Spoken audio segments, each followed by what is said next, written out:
Hi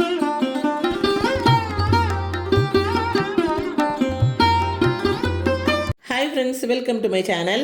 இன்றைக்கி flaxseed gel வந்து எப்படி ஈஸியாக நம்ம வீட்டிலே ரெடி பண்ணலாங்கிறது பார்க்கலாம்.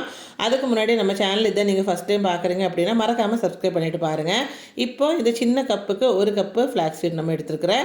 எல்லா டிபார்ட்மெண்ட் ஸ்டோர் இல்லாட்டி சூப்பர் மார்க்கெட்லேயும் இது வந்து கிடைக்குது இப்போ வாங்குறதுக்கு. இப்போ 2 கிளாஸ் தண்ணியை வந்து நல்லா கொதிக்க வச்சிடலாம். நல்லா கொதி வந்ததுக்கப்புறம் தான் நம்ம வந்து ஃப்ளாக்ஸீட் வந்து இதில் ஆட் பண்ண போகிறோம். இப்போ பாருங்கள் நல்லா கொதிச்சிச்சு. இப்போ நம்ம ஃப்ளாக்ஸீட் வந்து இதில் ஆட் பண்ணிக்கலாம். நல்லா கொதிக்க ஆரம்பிச்சிடுமே வந்து ஃப்ளாக்ஸீட் வந்து நல்லா வெந்து அதுலேருந்து அப்படியே ஜெல்லு வந்து வெளியே வர ஆரம்பிச்சிடும். அப்படியே வந்து அந்த தண்ணி ஃபுல்லாக வந்து ஜெல் மாதிரியே ஆக ஆரம்பிச்சிடும். நல்லா திக்காகிடும்.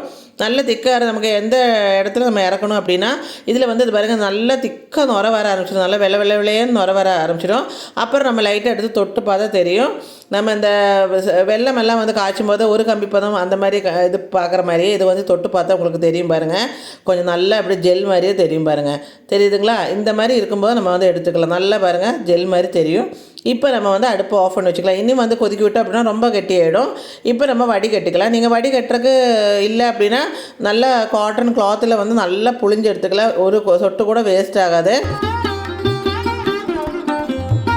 இது உங்களுக்கு பார்த்தாலே தெரியும் எவ்வளோ திக்காக இருக்குது. நம்ம அலோவேரா ஜெல்லெல்லாம் எடுத்தால் எப்படி இருக்கும் அந்த மாதிரி தான் இருக்குது.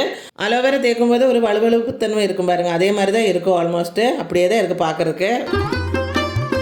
இப்போ இதை ஆற விட்டுருங்க நல்லா. நான் வந்து கொஞ்சம் தொட்டு பார்த்தா கொஞ்சம் வெதுவெதுப்பாக இருக்கிற டைம்லேயே நான் வந்து நல்லா ஹேருக்கெல்லாம் அப்ளை பண்ண ஆரம்பிச்சிட்டேன். நம்ம நல்லா ஹென்னா தேய்க்கிற மாதிரி எல்லா பக்கமும் படுற மாதிரி தேய்ச்சிடுங்க. ஆனால் ஸ்கால்ப்லேயும் ஹேரில் எல்லாம் ஃபுல்லாக படுற மாதிரி நல்லா தேய்ச்சி நல்லா வந்து ஒரு 1/2 மணி நேரம் நல்லா ஊற வச்சுருங்க. நார்மலாகவே எனக்கு வந்து டேண்ட்ரஃப் ஃபுல்லாக ட்ரை ஸ்கின் தான். அதனால் வந்து இதை ஆனால் சைனஸும் இருக்கிறனால நம்ம வந்து ரெகுலராக யூஸ் பண்ண முடியாது. ஆனால் நமக்கு டைம் கிடைக்கும்போது இந்த மாதிரி ரொம்ப ட்ரையாக இருக்குன்னா நம்ம இந்த மாதிரி யூஸ் பண்ணிக்கலாம் என்றைக்காவது ஒரு நாளைக்கு.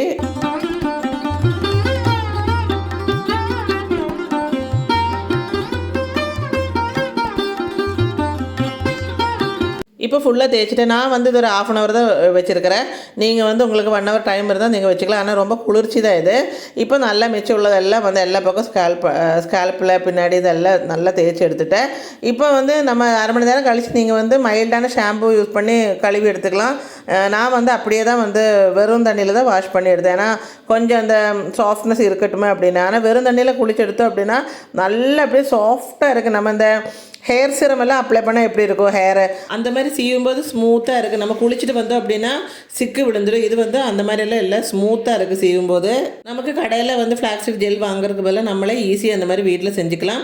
இதை நீங்கள் வந்து ஒரு தடவை செஞ்சு பார்த்துட்டு உங்களுக்கு கருத்துக்களை வந்து கமெண்ட் பண்ணுங்கள் மறக்காமல். இந்த வீடியோ பிடிச்சிருக்கு அப்படின்னா மறக்காமல் இந்த வீடியோக்கு ஒரு லைக் போட்டு நம்ம சேனலை சப்ஸ்கிரைப் பண்ணிவிட்டு உங்கள் ஃப்ரெண்ட்ஸ் அண்ட் ரிலேட்டிவ்க்கு ஷேர் பண்ணுங்கள். தேங்க்ஸ் ஃபார் வாட்சிங்.